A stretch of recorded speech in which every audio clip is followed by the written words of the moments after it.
ফের বিতর্কিত সাংসদ মহুয়া মৈত্র, সংসদের ভেতরে বেলাগাম মহুয়া মৈত্র। অধিবেশন চলাকালীন কুকথা সাংসদের। সাংসদ কে রামমোহন নাইডুর বক্তব্য চলছিল, সেই সময় একেবারে কুকথা, হারামি এই শব্দের ব্যবহার করেছেন মহুয়া মৈত্র এবং এই বক্তব্যে উত্তাল হয়ে ওঠে সংসদের অধিবেশন কক্ষ। একেবারে এই জায়গা থেকে দাঁড়িয়ে আমি একবার শোনাই আপনাদেরকে বক্তব্যটা, ঠিক কি বলেছেন, যদিও মুখে আনা যায় না এই ধরনের মন্তব্য। শুনুন।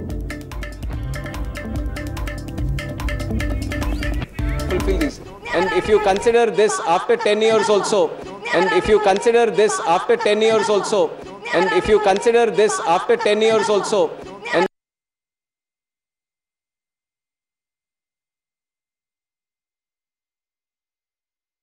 and if you consider this after 10 years also, there are a lot of these issues. There are a lot of these issues. If you consider after 10 years,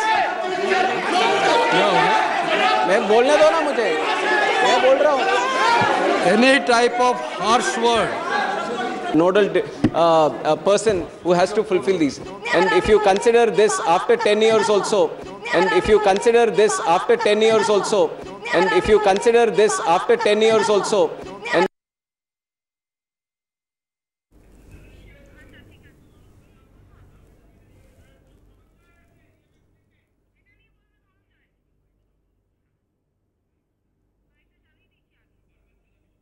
চলুন এই মুহূর্তে শোনালাম আপনাদেরকে সেই কুকথার প্রয়োগ, যে কুকথা মুখে আনা যায় না।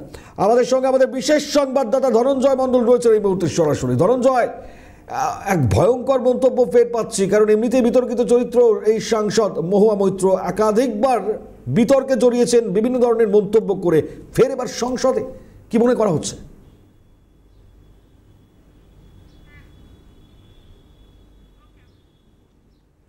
मुनीमा, देखिए कल राष्ट्रपति अभिभाषण पे सबको सांसद को बोलना था, उसी दौरान महुआ टीएमसी के जो कृष्णनगर सांसद है महुआ मोइत्री बोल रही थी, और उन्हीं के बगल में बैठे हुए तेलुगु देशम पार्टी के राम मनोहर नायडू जो सांसद हैं, उनको ऐसा शब्द बोल दिया जो हम यहाँ पे बोल नहीं सकते हैं।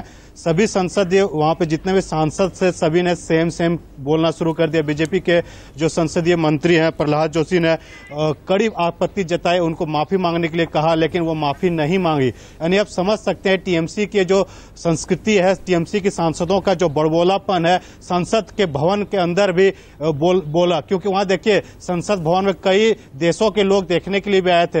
ये भी बताया जाता भूटान के लोग देखने भी आए थे, और पूरे देश विदेश में भी देखा जाता संसद में। और इस तरह से टीएमसी के नेताओं का बड़बोलापन और संसदीय भाषा का प्रयोग करना कहीं न कहीं देश का छवि और टीएमसी का जो नीति रहा है, टीएमसी का जो नेताओं का बड़बोलापन रहा है, टीएमसी के नेताओं का जो उटपटांग जो भाषा बोलते हैं, जो देश का छवि, बंगाल का छवि को खराब करता है। कहीं न कहीं पूरे बंगाल भाषियों का ये छवि खराब करने का वह भाषा यूज किया जिन्होंने संसद भवन में महुआ मोइत्री द्वारा यूज किया गया। और खास उन्होंने कब माफी भी नहीं मांगी। सबसे बड़ी बात है कि पूरे बंगाली समाज, पूरा बंगला इस पे अपने आप को, जैसे मैं ट्विटर पे भी ट्रेंड कर रहा था कि पूरे बंगला भाषी लोग इस पे कड़ी प्रतिज्ञा अपने उसमें व्यक्त कर रहे हैं। मोनिमा, अब कहीं ना कहीं अब टीएमसी बैकफुट पे, टीएमसी नेताओं जो वहां पे जो सुदीप बंदोपाध्याय भी उनके साथ बैठे हुए थे, टीएमसी के जो बड़े नेता है संसद में, लेकिन उनको भी वो हंसते हुए नजर आ रहे हैं, उन्होंने भी कुछ नहीं बोला। साफ समझ सकते हैं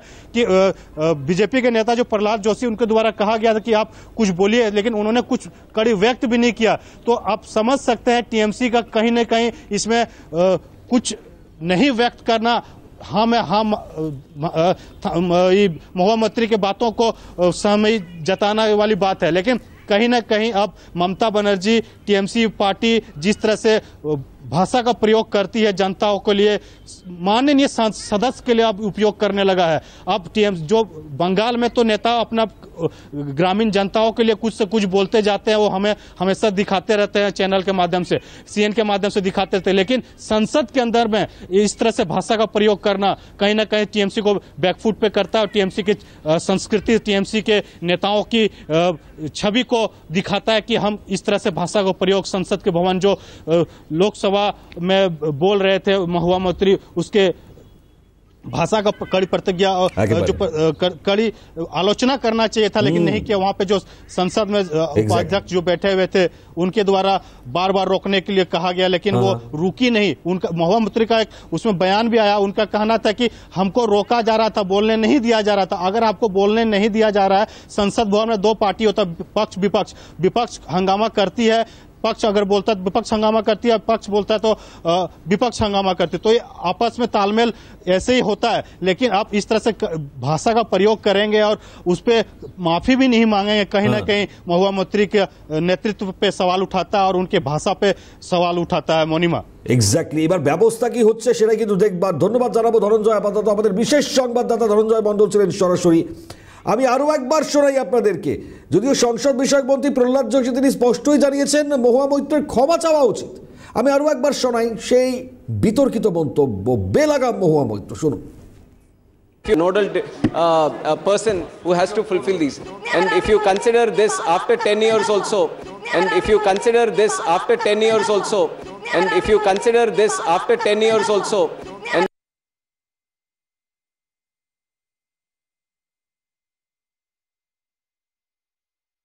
and if you consider this after 10 years also, there are a lot of these issues.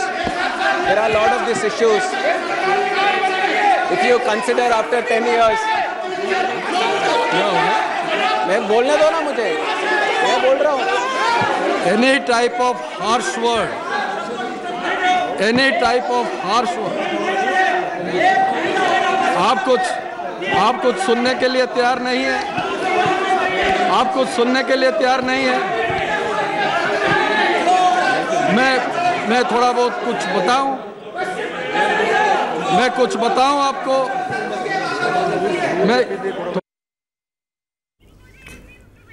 উল্লেখযোগ্য বিষয়, এইভাবে একবার নয় একাধিকবার বিতর্কে জড়িয়েছেন মহুয়া মৈত্র, বিভিন্ন ধরনের মন্তব্য করে তৃণমূল সাংসদ বিতর্কে জড়িয়েছেন। চলুন আমরা এই মুহূর্তে নিউজ রুমে চলে যাই। আমাদের সঙ্গে আমাদের প্রতিনিধি শুভজিৎ যোগ দিয়েছেন সরাসরি নিউজ রুম থেকে।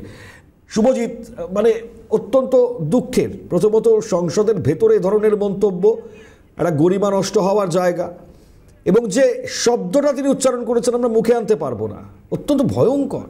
কি মনে হচ্ছে কি হতে পারে সম্ভাবনা? মণিময়, তোমাকে জানিয়ে রাখি যে কোথাও গিয়ে সংসদ হোক অথবা রাজ্য রাজনীতির ক্ষেত্রেও আমরা দেখেছি যে কোথাও গিয়ে রাজনৈতিক যে শালীনতা, সেই শালীনতা কিন্তু বিঘ্নিত হচ্ছে। আমরা দেখেছি একের পর এক শাসক দলের একের পর এক নেতা মন্ত্রী তাদের যে বক্তব্য আমরা শুনেছি, বা বিরোধী দলের একাধিক বক্তব্য আমরা শুনেছি, কোথাও গিয়ে রাজনৈতিক যে পরিবেশ, সেই পরিবেশ কোথাও গিয়ে কিন্তু বিঘ্নিত হচ্ছে। গতকাল সংসদে দাঁড়িয়ে মহুয়া মৈত্রের মতন একজন সাংসদ, যিনি কৃষ্ণনগরের সাংসদ এবং গোটা পশ্চিমবঙ্গকে যিনি একেবারে সরাসরি দিল্লি পৌঁছে যাচ্ছেন, পশ্চিমবঙ্গকে নিয়ে দিল্লির মুখ হয়ে যাচ্ছেন, একেবারে পশ্চিমবঙ্গের মুখ বলা চলে, সেই জায়গা থেকে দাঁড়িয়ে তার যে মন্তব্য, সেই মন্তব্য কিন্তু কোথাও গিয়ে শালীনতা বিঘ্নিত হচ্ছে। আমরা এর আগেও দেখেছি মহুয়া মৈত্র তিনি একাধিক মন্তব্য করেছেন। কখনো তিনি সাংবাদিকদের উদ্দেশ্যে তিনি কুমন্তব্য করেছেন, কখনো তিনি আমরা দেখেছি যে হিন্দু ধর্মের একজন দেবতা বা দেবীকে নিয়ে তিনি মন্তব্য করেছেন। তিনি কিন্তু একের পর এক এই ধরনের যে মন্তব্য, সেই মন্তব্য করেছেন। কিন্তু কোথাও গিয়ে এই মন্তব্যের পর তিনি কিন্তু সংবাদ মাধ্যমের সামনে হোক বা সোশ্যাল মিডিয়াতে হোক, কোথাও গিয়ে বা নিজে টুইট করে হোক, কোনোভাবেই তিনি ক্ষমা প্রার্থী বা ক্ষমা চেয়েছেন এরকম ঘটনাও কিন্তু নেই। গতকাল আমরা দেখলাম তেলেগু দেশম পার্টির একজন সাংসদ তিনি একটি বক্তব্য রাখছেন, বা যে কোনো সংসদ চলাকালীন যে কোনো সাংসদ তার বক্তব্য রাখেন, কিন্তু কোনো বক্তব্য চলাকালীন একদিকে যেরকম শাসক দল তারা যেরকম বক্তব্য রাখেন, তখন একাধিক সময় দেখেছি আমরা বিরোধীরা তারা ওয়াকআউট করেছেন, তারা চিৎকার চেঁচামেচি করেছেন, কিন্তু সেটা শালীনতা বজায় রেখে। কিন্তু গতকাল যে শব্দের ব্যবহার তিনি করেছেন একজন সাংসদ হিসাবে, সেই জায়গা থেকে দাঁড়িয়ে কিন্তু কোনোভাবেই এটা কাম্য নয়। তার কারণ যিনি পশ্চিমবঙ্গের মুখ হয়ে সংসদে বসে রয়েছেন, যেখানে বারংবার পশ্চিমবঙ্গের মুখ পুড়ছে, তার কারণ আমরা দেখেছি যে ভোট পরবর্তী হিংসা থেকে শুরু করে একেবারে মিড ডে মিলের কেলেঙ্কারি, এই গত 6 তারিখ পর্যন্ত মিড ডে মিলের গোটা কেন্দ্রীয় কমিটি তারা পশ্চিমবঙ্গে এলেন, রাজ্যের বিভিন্ন জেলাতে তারা ঘুরলেন, কোথাও গিয়ে বারংবার পশ্চিমবঙ্গের কিন্তু গোটা ভারতবর্ষের সামনে মুখ পুড়ছে। গতকালের ঘটনা কিন্তু শুধু সংযোজন মাত্র, শুধুমাত্র সংযোজন হয়েছে, এই গোটা ঘটনার সঙ্গে শুধুমাত্র সংযোজন হয়েছে। তার কারণ কোথাও গিয়ে একজন সাংসদ তিনি তার মুখ থেকে এ ধরনের মন্তব্য শোভা পায় না, সেটা সংসদে হোক, সেটা রাস্তাতে হোক, বা সেটা ইনফ্যাক্ট শুভজিৎ মানে কোন রকম ক্ষমাও চাননি বলে খবর এখনো পর্যন্ত, শেষ যে খবর আমরা পাচ্ছি। মানে এটা কি তাহলে ধরে নিতে হবে শাসক দলের সংস্কৃতি এই জায়গায়? একেবারেই দেখো, আমরা যদি একটু পেছনের দিকে ঘুরে তাকাই তাহলে দেখবো আমরা অনুব্রত মণ্ডল, রাজনৈতিক ব্যক্তিত্ব, তার যে মন্তব্য চড়াম ঢাক বাজানো, বা একাধিক মন্তব্য আমরা দেখেছি ভোটের আগে, বা একাধিক রাজনৈতিক নেতৃত্ব রয়েছে, বিধায়ক রয়েছেন, তাদের যে মন্তব্য আমরা কিন্তু বারংবার শুনেছি। কিন্তু কোনো জায়গা থেকে গিয়ে এই যে কালচার বা এই যে পরিবেশটা, সেই পরিবেশটার কিন্তু বদল ঘটছে না মণিময়। আমরা রাজ্যেও দেখেছি একই পরিবেশ, কোথাও গিয়ে শালীনতার একটা বিরাট অভাব, রাজনৈতিক শালীনতা বারংবার বিঘ্নিত হচ্ছে। তুমি যদি একটু লক্ষ্য করে দেখো, একটু পেছনের দিকে যদি আমরা দেখি, বারংবার আমরা দেখেছি একাধিক রাজনৈতিক ব্যক্তি। শুভজিৎ আমি একটুখানি তোমাকে বিরত করছি, আমরা একটা টুইট দেখাচ্ছি এই মুহূর্তে বিজেপি রাজ্য সভাপতির, আর এই ঘটনার তীব্র নিন্দা করেছে বিজেপির তরফ থেকে এই মুহূর্তে ডক্টর সুকান্ত মজুমদার। আপনারা দেখতে পাচ্ছেন যে টুইট তিনি করেছেন, এই মুহূর্তে দেখতেই পাচ্ছেন যে ধরনের শব্দ তিনি বলেছেন, যে ওয়ার্ডস, তৃণমূল কংগ্রেসের যে কালচার সেটাই হয়তো প্রমাণ দেয়। কারণ এখনো পর্যন্ত কোনো রকম এ বিষয়ে ক্ষমা চাননি। বেঙ্গল ইজ ওয়াচিং, তিনি একেবারে স্পষ্টত উল্লেখ করেছেন বাংলার মানুষ দেখছেন সমস্ত কিছু, তাদের প্রতি আমার করুণা হয় বলে মন্তব্য করেছেন। এই মুহূর্তে সুকান্ত মজুমদারের যে টুইট আমরা দেখাচ্ছি আপনাদেরকে, এবং অত্যন্ত অ্যাবিউসিভ যে কমেন্টস করেছেন মহুয়া মৈত্র, এবং সেই মন্তব্যের পরিপ্রেক্ষিতে এই টুইট। আমি আবারও চলে যাওয়ার চেষ্টা করি শুভজিতের কাছে। শুভজিৎ, একেবারে মণিমা, তোমাকে যেমনটা বলছিলাম যে এর আগেও আমরা কিন্তু বারংবার দেখেছি, যে আমরা দেখেছি সৌগত রায়, তার বক্তব্য শুনেছি একজন সাংসদ হিসাবে, আমরা একাধিক বিধায়কের বক্তব্য শুনেছি, একাধিক শাসক দলের রাজনৈতিক ব্যক্তিত্বর বক্তব্য শুনেছি, ব্লক স্তর থেকে শুরু করে একেবারে বিধায়ক হোক বা সাংসদ হোক, কোথাও গিয়ে এই কুমন্তব্যের যে কালচার বা কুমন্তব্যের যে পরিবেশ, সেই পরিবেশ কিন্তু বজায় রয়েছে বলা চলে। গতকালের যে ঘটনা, কোথাও গিয়ে পশ্চিমবঙ্গের মুখ হিসেবে যারা দিল্লি পৌঁছচ্ছেন বা দিল্লিতে পশ্চিমবঙ্গকে প্রতিনিধিত্ব করছেন, তারা কিন্তু কোথাও গিয়ে ভুলে যাচ্ছেন যে ব্যক্তি বিশেষ যে জায়গা থেকে সরে এসে কোথাও গিয়ে পশ্চিমবঙ্গের মুখ হয়ে তারা কাজ করছেন। এক্স্যাক্টলি, আমি একটু বিরত করছি তোমাকে। সাংসদ দিলীপ ঘোষ রয়েছেন আমাদের সঙ্গে টেলিফোন লাইনে। দিলীপবাবু, স্বাগত আপনাকে সিএনএ। মহুয়া মৈত্র এর আগেও বহুবার বিতর্কে জড়িয়েছেন, এবারে যে মন্তব্য করলেন তা অত্যন্ত বেলাগাম মন্তব্য, অধিবেশন চলাকালীন কুশব্দের প্রয়োগ, এখনো তিনি ক্ষমা চাননি, কি বলবেন? দেখুন, কেউ মনে করেন যে কোনো না কোনো ভাবে খবরে আসতে হবে, বিতর্কের মধ্যে আসতে হবে, চর্চার মধ্যে আসতে হবে, তার কাছে বলার যুক্তি নাই, বিষয় নাই, লোকে তাদের কথা শুনতে চায় না, তাই পরম্পরা বিরোধী অসংসদীয় শব্দ কথাবার্তা বলে অনেক সময় তর্কে বিতর্কে থেকে রাজনীতিতে ভেসে থাকার চেষ্টা করে। তিনি এমন একটি পার্টি থাকেন, সে পার্টির সমালোচনা সব জায়গায়, পার্টি খুব খারাপ অবস্থা দিয়ে যাচ্ছে, বলার মতো কিছু নেই, তাই সংসদে আছেন এটা বোঝাতে হবে, এবং যারা ওদের হাইকমান্ড তাদের নজরে আসতে হবে যে আমি কিছু না কিছু করছি দেখায়।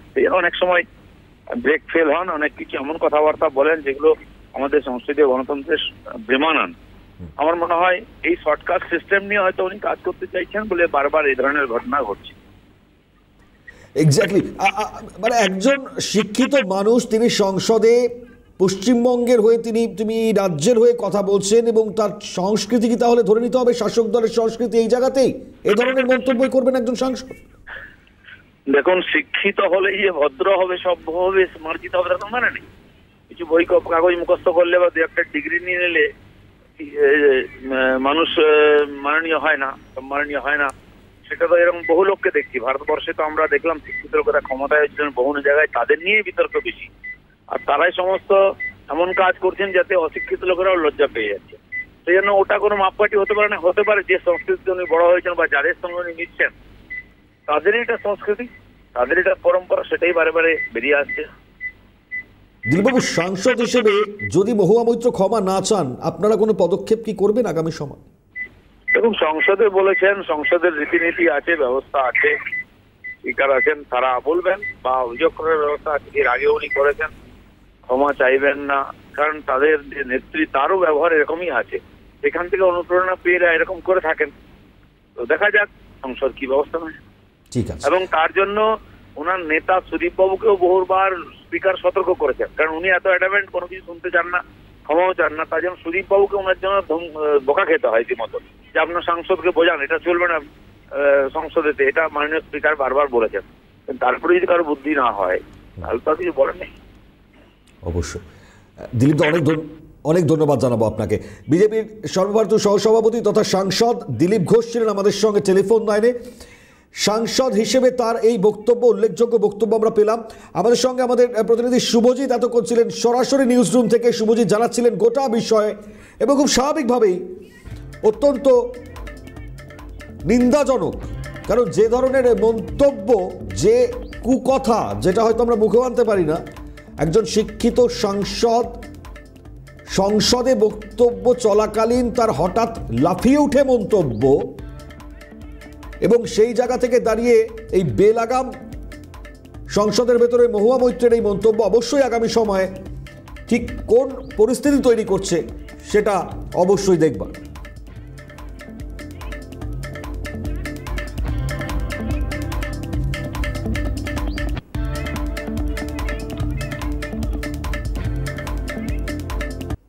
শাসক দলের রাজনৈতিক নেতৃত্বদের মধ্যে কুকথার নজির আমরা দেখতে পেয়েছি, কিন্তু এবার বেলাগাম সাংসদ মহুয়া মৈত্র সংসদের ভেতরে যে ধরনের মন্তব্য রাখলেন তা একেবারে নজিরবিহীন। কার্যত কৃষ্ণনগরের তৃণমূল সাংসদ ভয়ঙ্কর এক মন্তব্য করে বসলেন, এবং সেই মন্তব্য অত্যন্ত বিতর্কিত শব্দের প্রয়োগের মাধ্যমে।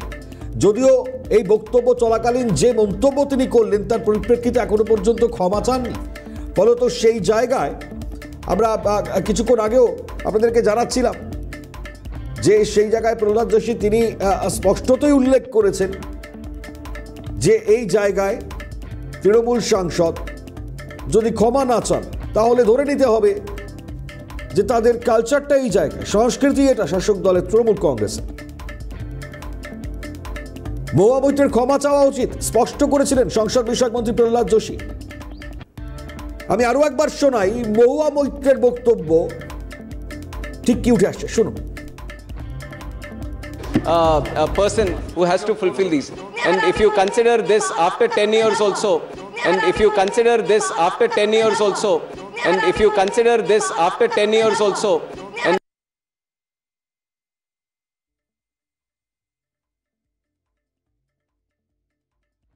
and if you consider this after 10 years also, there are a lot of these issues. If you consider after 10 years, मैं बोलने दो ना मुझे, मैं बोल रहा हूँ. Any type of harsh word,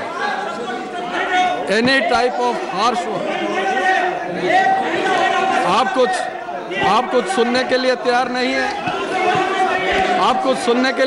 नहीं है,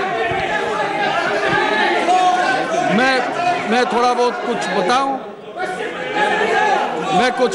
आपको, मैं थोड़ा कुछ बताऊं आपको।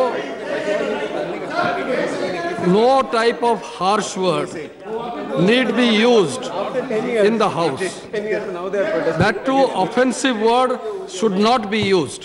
When it has been used, as we all know, then I request the leader of the concerned party and also the Parliamentary Affairs Minister to consult and take appropriate decision. Nodal.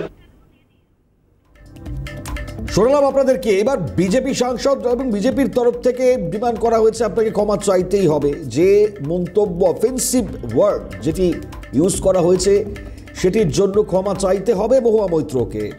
এবং আমরা দেখতে পেয়েছি BJP রাজ্য সভাপতি সুকান্ত মজুমদার তিনি tweet করে স্পষ্টত তিনি উল্লেখ করেছেন যে মন্তব্য তিনি করেছেন বাংলার মানুষ দেখছেন, বাংলার মানুষ শুনছেন, এবং যেটা সংস্কৃতি এই ধরনের মন্তব্যে স্পষ্টতই বোঝা যায় সংস্কৃতি কোন জায়গায় গিয়েছে এবং খুব স্বাভাবিকভাবেই একের পর এক বিতর্ক আপনারা জানেন নানাভাবে একাধিকবার কৃষ্ণনগরের তৃণমূল সাংসদ বিতর্কে জড়িয়েছেন এবং সেই রেশ একের পর এক কাটতে না কাটতে ফের আরও একবার তার এমন মন্তব্য পাওয়া গেল তাতে সমালোচনার ঝড় এই মুহূর্তে বিভিন্ন জায়গায় এবং স্বাভাবিকভাবেই প্রত্যেকটি জায়গা থেকে সমালোচনা করা হচ্ছে এই ধরনের মন্তব্যের এবং এবং এবং এবং যে জায়গায় দাঁড়িয়ে বারবার তিনি করছেন।